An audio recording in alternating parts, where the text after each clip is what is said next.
Welcome to bird media. నేను మీ పవన్ కృష్ణమూర్తి. మద్యం కేసులో నిందితుడిగా రిమాండ్లో ఉన్నటువంటి చెవిరెడ్డి భాస్కర్ రెడ్డి దండయాత్ర కొనసాగుతూనే ఉంది. బెయిల్ కోసం చెయ్యనటువంటి ప్రయత్నాలు లేవు. మాట్లాడితే అనారోగ్యం అంటున్నారు. నిజంగా అనారోగ్యం అయితే ఆయన హాస్పిటల్కి చూపించాలి, తప్పే లేదు. డెఫినెట్గా ఆయనకి ఉన్నటువంటి రైట్స్ ప్రకారం, రాజ్యాంగం కల్పించినటువంటి హక్కుల ప్రకారం ఆయనకి చికిత్స అనేది అందించాలి. ఆయన హాస్పిటల్కి షిఫ్ట్ చేయాలి. అయితే ఇక్కడ టెస్టులన్నీ చేసిన తర్వాత కదా అది చెప్పాలి. టెస్టులు అన్నీ జరుగుతున్నాయి. ప్రతిసారి కూడా బెయిల్కి అప్లికేషన్ పెట్టుకోవడం, కోర్టు రిజెక్ట్ చేయడం, ఇదంతా జరుగుతూనే వస్తుంది. గతంలో కూడా జీజీహెచ్ వాళ్ళతోటి టెస్టులు చేయించండి, ఆయనకు ఉన్నటువంటి అనారోగ్యం ఏంటి, పూర్తి స్థాయిలో డీటెయిల్స్ ఇవ్వండి అంటే దానికి సంబంధించి అధికారులు టెస్టులు చేయించారు. అదే సమయంలో చాలా చక్కగా తెల్లటి కుర్తా పంచలో వచ్చేసి కొడుకుతో కూర్చుని మంతనాలు ఇవన్నీ చేసి మళ్ళీ ప్రలోభాలకి గురి చేయడానికి ప్రయత్నించారు అని చెప్పి కూడా దానికి పోలీసులు చెప్పడం జరిగింది, సిటీ వాళ్ళు చెప్పడం జరిగింది. ఇవన్నీ పరిగణలోకి తీసుకున్నటువంటి కోర్టు మొత్తం అందరి బెయిల్ రద్దు చేయాలి అనేటువంటి పిటిషన్ కూడా స్వీకరించింది. విచారణ అయితే జరుగుతోంది. ఇక మధ్యలో బెయిల్కి సంబంధించి సుప్రీంకోర్టు దాకా కూడా వెళ్ళినటువంటి చెవిరెడ్డి అక్కడ కూడా ఫెయిల్ అయ్యి కిందకు వచ్చి కిందే తేల్చుకోండి అని చెప్పడంతో ఇక దండయాత్ర కొనసాగిస్తున్నారు.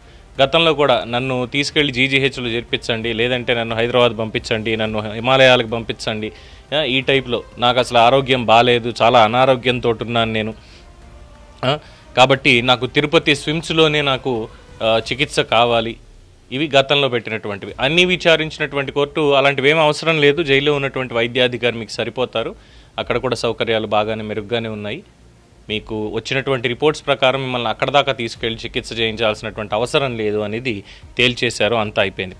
దాని తర్వాత కేరళ వైద్యం చేయించుకోవాలి, నన్ను బెయిల్ మీద వదలండి, నేను కేరళ వైద్యం చేయించుకుంటే కానీ నాకున్నటువంటి ఆ రుగ్మతలవన్నీ నాకు తగ్గవు అని చెప్పి కూడా చెప్పారు. సరే, మనుషులన్న తర్వాత వయసు పైబడుతున్న తర్వాత అందరికీ కూడా రుగ్మతలు అనేవి కామన్గా ఉంటాయి. దానికి తగ్గట్టుగా ఎవరి డాక్టర్స్ వాళ్ళకు ఉండొచ్చు.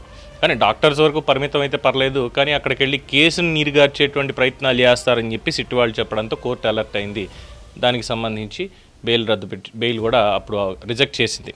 అది అయిపోయిన తర్వాత ఇప్పుడు మళ్ళీ నేను వైద్యం చేయించుకోవాలి, నాకు మంతెన సత్యనారాయణ రాజు గారి ఆశ్రమంలోనే చికిత్స జరిగేలాగా, నాకు మంతెన సత్యనారాయణ రాజు గారి ఆశ్రమం మంగళగిరి దగ్గర ఏదైతే ఉందో అక్కడ చికిత్స చేయించుకోవాలి, నేను అక్కడ కూడా మళ్ళీ కేరళ వైద్యమే చేయించుకోవాలి, కాబట్టి నాకు పర్మిషన్ ఇవ్వండి, నాకు బెయిల్ కావాల్సిందే దీంట్లో అని చెప్పి గగ్గోలు పెట్టేసరికి పిటిషన్ స్వీకరించినటువంటి కోర్టు రేపు 10వ తేదీన దానికి సంబంధించినటువంటి తీర్పు వెలువరించబోతోంది.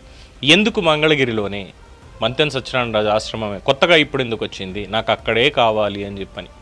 మరి అదే మంతెన సత్యనారాయణ రాజు ఆశ్రమం మునిగిపోయింది, అమరావతి మునిగిపోయింది అని తప్పుడు ప్రచారాలు ఇవన్నీ చేసిన వాళ్ళు మరి ఇప్పుడు అక్కడికే వెళ్ళి చేయించుకోవడం అనేది ఏంటనేది మనకు తెలియదు. సో అక్కడ అంత ఫేమస్గా వైద్యం ఏమైనా చెవిరెడ్డి చేస్తారా, లేదా అక్కడ చేయించుకునేటువంటి రోగం ఏమైనా ఈయనకు వచ్చిందా అనే దాని మీద చాలామంది మాట్లాడుతున్నారు. సో చెవిరెడ్డి భాస్కర్ రెడ్డి కావచ్చు, మోహిత్ రెడ్డి కావచ్చు, అలాగే వెంకటేష్ నాయుడు చెవిరెడ్డి అనుచరుడు మొత్తం కట్టల లెక్క పెట్టుకుంటూ ఇవన్నీ కూడా దొరికారు. ఇవన్నీ అయిపోయి క్లియర్గా. ఇక రాజకేశ్వరరెడ్డి దగ్గర నుంచి A42 వరకు ఉన్నటువంటి వాళ్ళందరూ కూడా దీంట్లో శిక్షలు అనుభవించాల్సిందే అనేటువంటిది చాలామంది ఫిక్స్ అయ్యారు. కాకపోతే ఎప్పుడు అనేది మాత్రమే డౌట్ అనుమానం అందరికీ కూడా.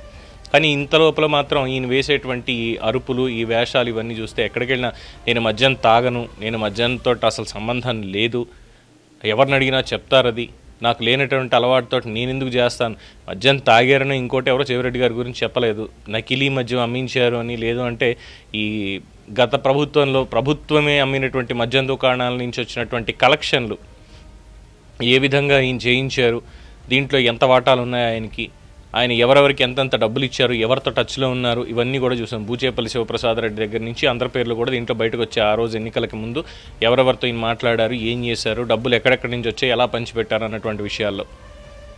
సో దానికి సంబంధించి విచారణ ముమ్మరం అవుతోంది. ఈ నేపథ్యంలో బెయిల్ పిటిషన్ల మీద దండయాత్ర. ఈ దండయాత్రకి రేపు 10వ తారీఖు మరి ఫుల్ స్టాప్ ఏమైనా పడుతుందా, బెయిల్ వచ్చేటువంటి అవకాశం ఉందా, వేచి చూడాల్సిందే.